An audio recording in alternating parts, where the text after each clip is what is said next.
12,800 years ago, the world changed. Not slowly, not over centuries. Fast. Within a single human lifetime, the direction of an entire planet reversed. You could have been born into a warming world, glaciers retreating, seas rising, landscapes greening, everything trending toward the temperate and the livable. And then, before you died, everything changed. The temperature dropped, the growing seasons shortened, the animals you hunted disappeared, the land your community had settled flooded. Within a generation, the world your parents described to you was gone. We know this happened. The evidence is in ice cores drilled from Greenland, in lake sediments, in the teeth of animals that died in that period, in the pollen record of plants that stopped blooming when the climate failed. What we don't know, what has become one of the most contested questions in contemporary science, is why. Why did a warming world suddenly reverse? Was it natural? Was it catastrophic? Was it connected to the stories human beings have been telling each other for 12,000 years? About fire from the sky and a world destroyed by flood? Tonight we're going inside that question. And whatever you think you know about what happened 12,800 years ago, the truth is stranger. The world before. To understand what was lost, you have to understand what existed. The planet was not the same shape. Sea levels were approximately 120 meters lower than today. The shallow continental shelves surrounding the world's landmasses were exposed dry land, vast territories that are now permanently submerged. The North Sea between Britain and Denmark was a plain of hills, rivers, and forests. Britain was not an island. It was a peninsula, connected to continental Europe across what is now open water. Southeast Asia was unrecognizable. Borneo, Java, Sumatra, and dozens of smaller islands were elevated peaks of a single enormous landmass, Sundaland, connected to the Asian continent.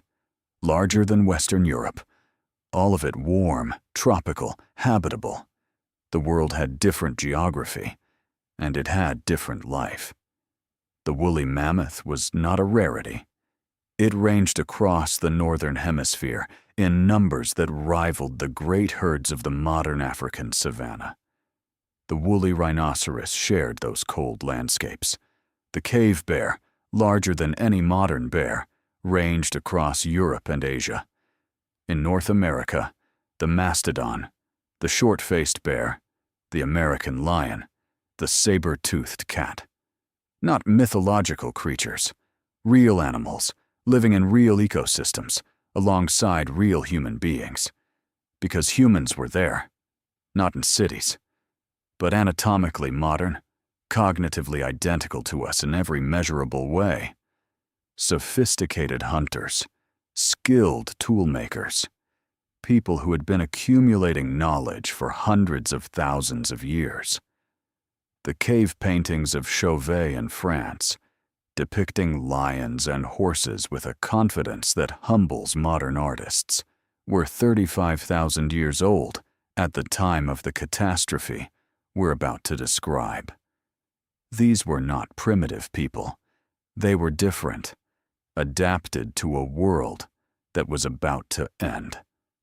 The climate broke. The evidence comes from ice. Columns of ice drilled from the Greenland ice sheet, each layer preserving a chemical record of the atmosphere at the time it fell as snow. Reading them is like reading a diary, a very old, very detailed diary, written by the climate itself. The Greenland record shows the warming trend of the late Ice Age. Steady, gradual, the kind of change you'd measure over millennia. And then, at a specific layer corresponding to approximately 12,800 years ago, the record changes. Not gradually. The climate broke. Within what appears to be as few as 50 years, some evidence points to even faster. Temperatures in the North Atlantic dropped by 10 to 15 degrees Celsius. That is not a small fluctuation. That is an ice age arriving on fast forward. For comparison, the difference between today's climate and the peak of the last ice age, with its kilometer-thick ice sheets over North America and Europe, was 5 to 6 degrees of global average temperature. The Younger Dryas cooling was twice that, applied regionally, applied in decades. This period has a name, the Younger Dryas, named after a small Arctic wildflower that reappeared across Europe when the cold returned. The flower had been retreating northward as the climate warmed. When temperatures crashed, it came back. A flower came back. And everything else went wrong. For approximately 1,200 years, the world was thrown backward. Then, as suddenly as it had started, it ended. Temperatures rose again. The survivors emerged into a transformed world. The question that took decades to properly formulate. What was the trigger? What caused a warming world to suddenly, violently reverse? The lake that changed everything. And its problem. For most of the 20th century, the answer seemed clear. A massive glacial lake called Loch Agassiz had been accumulating behind ice dams in what is now central Canada as the North American ice sheets melted. Larger than all the modern Great Lakes combined. An inland sea of meltwater dammed by ice. When the dam failed, the lake drained catastrophically. An almost incomprehensible volume of cold fresh water poured into the North Atlantic. That fresh water disrupted the ocean circulation that brings warm tropical water northward. The warm water stopped arriving. The northern hemisphere cooled. A mega flood. Natural. Dramatic. Well within the range of events the geological record had seen before. For decades, this was considered the answer. But there were problems. The timing wasn't quite right. The evidence for the Lake Agassiz drainage didn't perfectly align with the onset of the Younger Dryas. And the sheer speed of the cooling, measurable in years, not centuries, was difficult to account for through circulation disruption alone. Then, in 2007, a team of 26 researchers across multiple disciplines published a paper in the Proceedings of the National Academy of Sciences. Its central claim was simple. The Younger Dryas was not triggered by a flood. It was triggered by something falling from the sky. The impact hypothesis. The paper proposed that approximately 12,800 years ago, a large comet or swarm of cometary fragments entered Earth's atmosphere and produced a series of airbursts and surface impacts across the northern hemisphere simultaneously. Not one explosion. Hundreds. Over a territory spanning millions of square kilometers. Imagine shattering a massive comet into thousands of pieces and letting them rain down across North America, Europe, and parts of Asia within a very short period.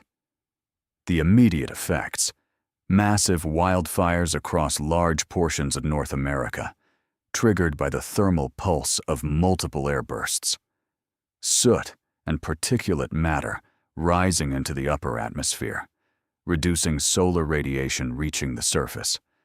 Less sunlight, lower temperatures. Simultaneously, the thermal shock of impacts onto the North American ice sheets could have destabilized them, triggering the catastrophic meltwater floods that disrupted ocean circulation. Fire. Then cold. Then flood. The researchers said they had evidence, a specific layer in the geological record, corresponding to the exact onset of the Younger Dryas, containing materials characteristic of cosmic impact events. Nanodiamonds, microscopic diamonds that form under the extreme pressure of cosmic impacts, found in sediment corresponding to 12,800 years ago at multiple sites. Platinum anomalies.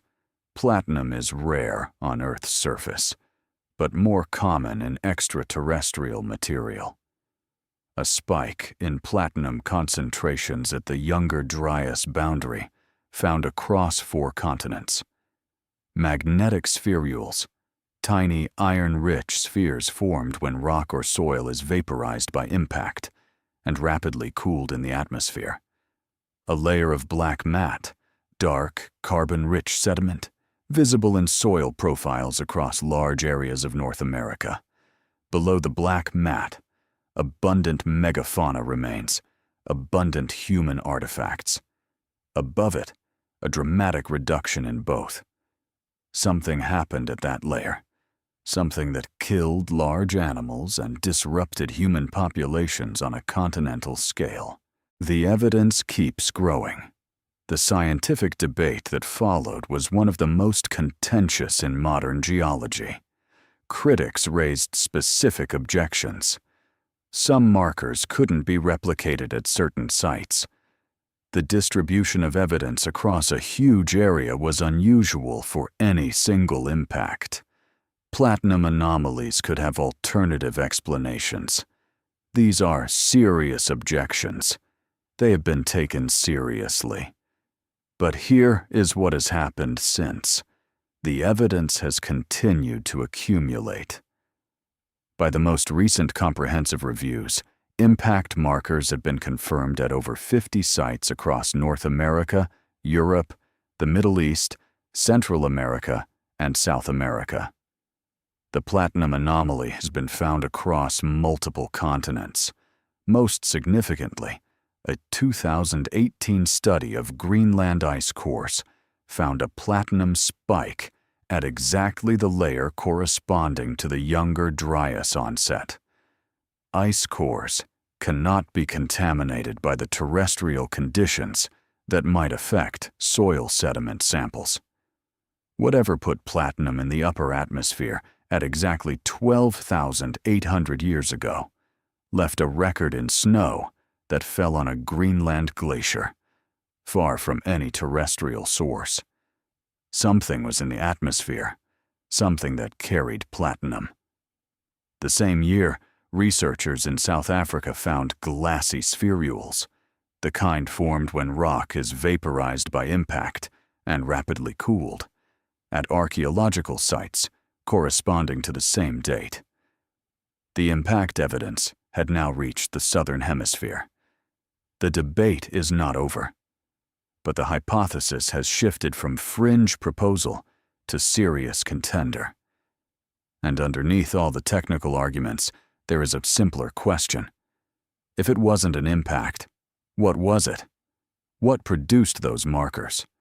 What happened so suddenly and so completely that it left a black mat of death across a continent? And what killed the mammoths? The extinction question. The woolly mammoth had been on Earth for 4 to 5 million years. It had survived multiple ice ages, multiple climate shifts, multiple periods of dramatic environmental change. It went extinct. So did the woolly rhinoceros, the cave bear, the Irish elk, the cave lion, the horse in the Americas, the mastodon, the giant sloth, the short-faced bear, the saber-toothed cat. Approximately 2/3 of large mammal species in North America went extinct in a geologically brief period. The scale of what was lost is hard to absorb, not individual species.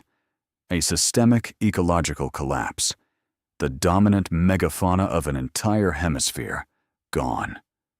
2 hypotheses have dominated the debate. The first, overkill.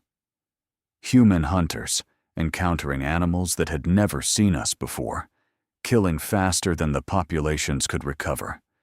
The correlation between human arrival and megafaunal extinction in various regions is real and compelling. But the correlation has limits. In Eurasia, humans and megafauna had coexisted for hundreds of thousands of years without mass extinction. In North America, the timing of the extinctions aligns better with the Younger Dryas catastrophe than with the initial human arrival. The second, climate change. The disruptions of the late Ice Age transition were severe enough to stress megafaunal populations. Large animals with slow reproductive rates are particularly vulnerable to rapid environmental change. But climate change alone doesn't account for the speed and completeness of the North American extinctions, which is where the impact hypothesis adds a third dimension: a cosmic impact event, wildfires, immediate ecological collapse. The Younger Dryas cooling would have hit populations already under pressure from both human hunting and climate change simultaneously. The combination could explain what neither hunting nor climate can explain alone. And it connects directly to what happened to the people, the Clovis disappearance. Below the black mat across North America, abundant evidence of the Clovis culture. Large, distinctive fluted stone points found at sites across the continent, associated with the hunting of megafauna. A widespread, successful human culture that had mastered the late Ice Age landscape. Above the black mat, the Clovis culture disappears, not gradually, not replaced in an obvious sequence by a successor culture. Gone. The human cultures that appear afterward are different, less widespread, less uniform. As if the population had been dramatically reduced, and the survivors, scattered and isolated, developed regional traditions in the absence of the continental-scale connection they'd had before. Whatever happened at the black mat boundary, the people who had been living in North America did not simply carry on. Their world ended, and the world that followed was something different. And here's what the genetic record adds to this. The global human genetic record shows a population bottleneck at approximately the Younger Dryas boundary, a dramatic reduction in effective population size, visible in the genetic diversity of populations worldwide. Human populations contracted sharply. Some lineages disappeared entirely. Every person alive today descends from someone who survived the Younger Dryas. The question of what those survivors lost, what their parents and grandparents had known, is one the genetic record cannot answer. For that, we need the archaeology. And the archaeology is, in the most relevant places, still underwater. The flooded world. The Younger Dryas was not a single event. It was a sequence. The rise and fall of temperatures, the advance and retreat of ice, and running through all of it, the relentless, catastrophic rise of the sea. The meltwater pulses that came at the end of the last ice age didn't raise sea levels gradually. They came in surges. Meltwater pulse 1A, around 14,000 years ago, may have raised global sea levels by as much as 20 meters in just a few centuries. 20 meters. In a flat coastal region, 20 meters of sea level rise floods the land for many kilometers inland. The estuaries, river deltas, and coastal plains, where human populations concentrated, the most productive and habitable environments on Earth, were inundated. And the record of everything that was there went underwater with them. The most vivid example is a place most people have never heard of. Doggerland. During the last ice age, the area now covered by the North Sea was land. Rolling hills, river valleys, and coastal plains, fed by rivers that are now the Rhine and the Thames, draining into an Atlantic coast that ran hundreds of kilometers west of where it does today. This was not marginal land. Estuaries and coastal marshes are among the most resource-rich environments on Earth. Fish, shellfish, waterfowl, marine mammals, and the terrestrial game of adjacent forests. Doggerland, at its maximum, was roughly the size of Great Britain. And it was precisely the kind of landscape where large human populations would concentrate. We know people were there. North Sea fishing trawlers have been pulling up their artifacts and animal bones for over a century. A barbed antler point, found in fishing nets in 1931, dated to approximately 12,000 years ago. Stone tools, mammoth bones, the antlers of giant deer. The bottom of the North Sea is an archaeological site, the largest unsurveyed archaeological site in Europe, and it is not alone.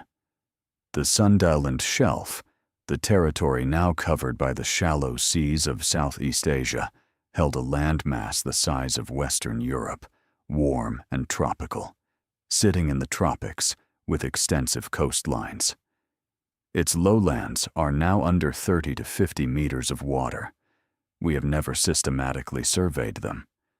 The Persian Gulf Basin was a river valley, fed by the Tigris and Euphrates before the sea flooded in.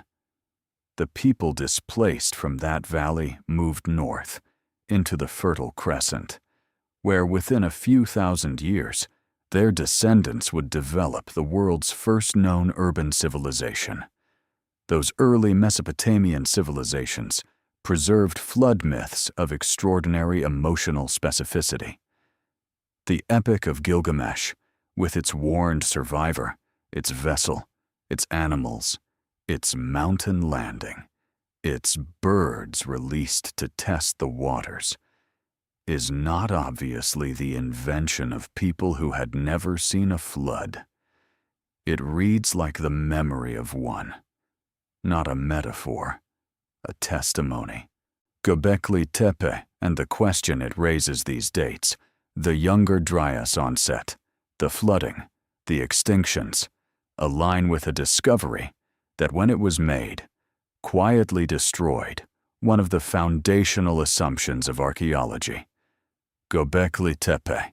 In 1994, a Kurdish shepherd in southeastern Turkey kicked a carved stone with his boot. A German archaeologist named Klaus Schmidt came to look. He spent the next 22 years of his life excavating what he found. A complex of massive circular stone enclosures, T-shaped limestone pillars up to 5 meters tall, weighing up to 15 tons. Elaborately carved with animal reliefs, vultures, foxes, serpents, scorpions. Not crude work, confident, skilled, the product of an established artistic tradition. The date of the oldest layers, approximately 9,600 BCE. That is precisely when the Younger Dryas was ending. 100 years after the worst of the catastrophe lifted, someone was building this. Here's what makes it strange. The conventional model of prehistory says, organized monumental architecture requires agriculture. You need surplus food before you can dedicate a significant labor force to construction that produces nothing edible. Agriculture in this region began around 9,000 to 8,000 BCE. Göbekli Tepe predates it, by people who were, by every archaeological indicator, still hunter-gatherers. And here is the detail that changes everything. The oldest enclosures at Göbekli Tepe, the deepest, most ancient layers, contain the largest, most precisely carved, most sophisticated pillars. The later layers are smaller, simpler, less refined. The tradition runs backward. That is not what an emerging civilization looks like. When you are learning something for the first time, the early work is rough and gets better. At Göbekli Tepe, The oldest work is the best work, which means the builders of the oldest enclosures were not inventing this tradition. They were inheriting it from somewhere, from something that predated even Göbekli Tepe. And then around 8000 BCE, while the site was still being used, someone deliberately buried it, filled the enclosure systematically with rubble and worked stone, covered the pillars, sealed everything, and walked away. We don't know why. We don't know where they went. But the timing, the deliberate burial happening as the memory of the catastrophe faded, suggests that whatever Göbekli Tepe was preserving, someone felt it needed to be sealed against an uncertain future. What were they preserving? And what came before it? The Atlantis connection. In 360 BCE, Plato wrote down a story he attributed to Egyptian priests who had told it to the Athenian statesman Solon around 590 BCE. The story was about Atlantis, a maritime civilization of advanced capability located beyond the Strait of Gibraltar in the Atlantic, destroyed in a single day and a single night by earthquakes and floods. The date given for the destruction, approximately 9600 BCE, the precise date of the Younger Dryas transition. Most historians consider Atlantis a philosophical fiction. Plato invented stories to make philosophical points, and Atlantis makes a perfect cautionary tale about hubris and the corruption of power. That may be correct, but here is the detail that won't go away. The Egyptian priests told Solon that Egypt alone had preserved the records, that great catastrophes had periodically destroyed civilizations, resetting them to zero, and that Egypt alone had maintained the memory of what came before. They framed this not as myth, but as history. Preserved, they said, in their own archives. And the specific date they gave for the catastrophe corresponds almost exactly to what we now know, from geology and ice cores and sediment analysis, was the most dramatic climate reversal in 12,000 years of human history. The Younger Dryas. Whether Atlantis was real or invented, Plato was recording an Egyptian priestly tradition that placed a civilization-ending catastrophe at exactly the date the geological record says something civilization-ending actually happened. And Göbekli Tepe, built 100 years after that date, by people whose oldest work is their best work, who then deliberately buried it, fits into this picture as an act of preservation, not creation. Memory. The question is, memory of what? What would prove it? Here is where the investigation gets specific. If sophisticated coastal civilizations existed before the Younger Dryas, their physical traces are almost certainly on the continental shelves that were exposed during the last ice age. The Sundaland Shelf, the Persian Gulf Basin, the North Sea, the Atlantic margins of North Africa and Iberia. These are now underwater. The technology to look has only recently become capable enough to matter. Autonomous underwater vehicles can now map the seafloor at resolutions approaching aerial photography. They can identify topographic anomalies, regular shapes, linear features that don't fit the surrounding geology. This work is beginning. In a small number of locations, targeted surveys have identified anomalies. The mainstream conclusion in most cases has been natural, but generated debate and definitively resolved are not the same thing. The surveys needed to definitively answer the question. Systematic coverage of the most relevant continental shelf areas would require resources that have not been committed to this question. not because of conspiracy. Because systematic oceanic survey is extraordinarily expensive, and academic institutions fund what they consider important. That may be changing.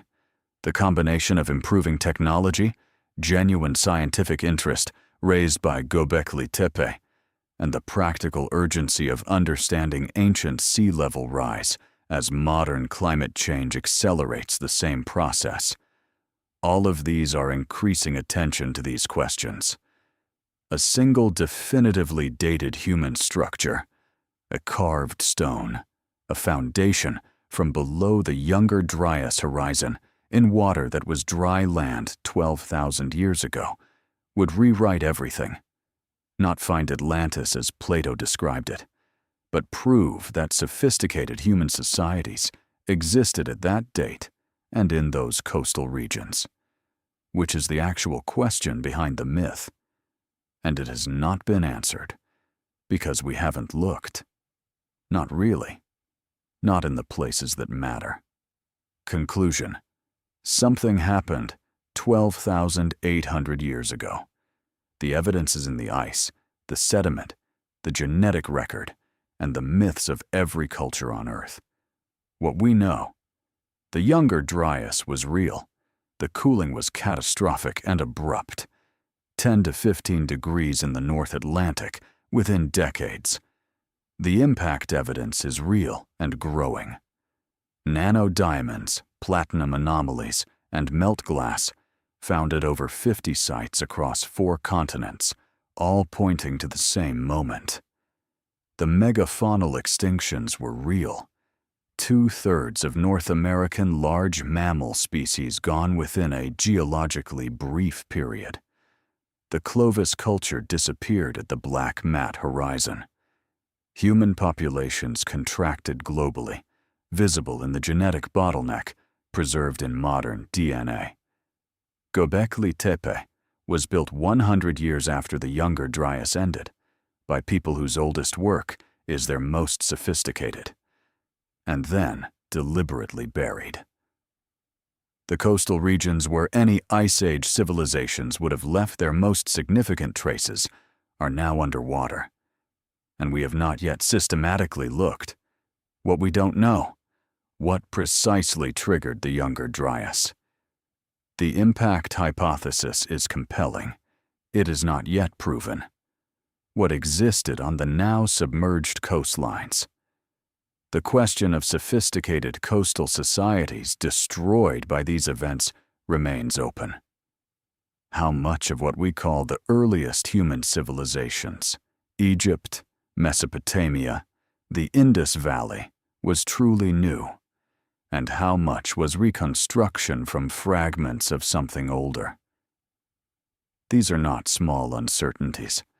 They sit at the heart of the story we tell about ourselves, about where we came from, about whether the arc of human history is as clean and progressive as the conventional account suggests, or whether it contains a rupture, a catastrophic break, that we have been living downstream of ever since. Every person alive today descends from someone who survived what happened 12,800 years ago. The question of what those survivors lost, and whether the stories they told about fire from the sky and a world destroyed were testimony rather than metaphor, is still open, still unanswered, still asking to be understood. The day the world changed. We are still trying to understand it.